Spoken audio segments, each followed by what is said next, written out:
So here's a little something I'm working on. I'm gonna attempt to pour this today, and I figured I'd do a quick little video and let you guys kind of see a little bit in on the process. Stop by on Thursdays at 2:30 where I go live and pour if you want to get more details into the process. But yeah, this is a piece that I made. So you know how there's Crocs, right? The shoes. My daughter has a pair. Well, she got a bunch of these little things that you could stick into the holes, and this peace sign was one of them. I also had a 1 ounce copper round laying around, and so I cut the back of that off, the part that clicks into the shoe, and I glued it to this 1 ounce round. I think it's a 1 ounce round. But anyway, I am going to pour this, and what I did is I took a hole down in through the bottom here, and so we're gonna pour it from the side instead of the top. Normally, you would draw a line out here and pour in through the top there, but it's such a thin piece, I'm not sure I'm going to be able to get everything down in there. And so I'm going to try it this way and just see what happens. Hopefully this will turn out. If this does turn out, this will be available in my next auction, probably this Friday. Well, definitely this Friday. But yeah, stay tuned. I'll show you what happens, good or bad. I also want to say that part of the process is me sticking this in the oven at 210 degrees for about 20 minutes because I like to get all the moisture out for one, but heating up the sand just seems to make the details pop a little bit better, especially when you're trying to do flat pieces. I don't want to have any kind of pitting or anything going on. So instead of drawing out huge sprue lines, or not sprue lines, but vent lines, the sprue is where you pour it in, which that hole is the sprue. The vent lines is for the gases to escape. So you want to make sure all the gases have somewhere to go, because if they don't have anywhere to go, then you'll definitely get pitting. So I'm trying to alleviate that. And I used to draw big ones out, and I would have it poking through the sand, and you would go to pour. Sometimes it would pour out those holes a little bit until it's solidified. I don't like even dealing with that, because then you got to clean it up.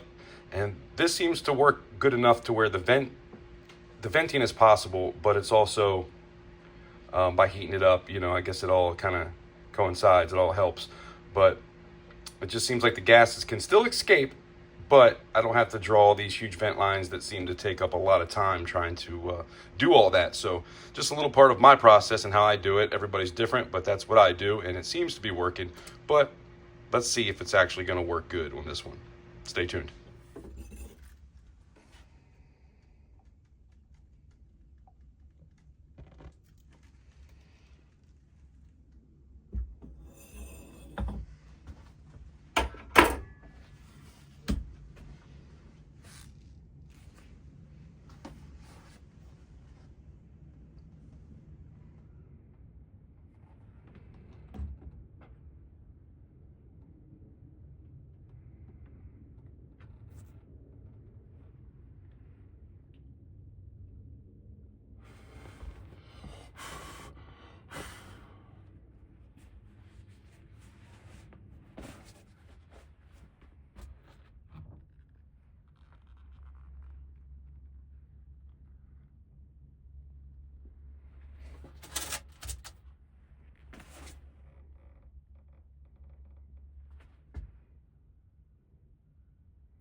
All right, guys, so here's the finished product.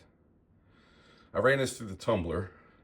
It was hard for me to get into these little corners here to make it look good with the brush, so I ran it through the tumbler.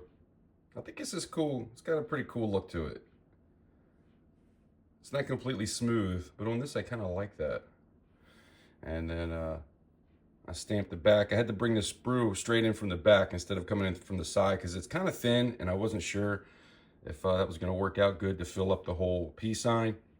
So I ran it through the back. Now it does end up leaving a little mark there, which I was going to stamp a CC on because that looks pretty cool, but it ended up having like a little hole there. So I just left it the way it is. This is 1.47 ounces Troy, and this will be up at the next auction. So if you're interested, stop by. Appreciate you stopping by. Hopefully I'll see you on the next one. Have a great day.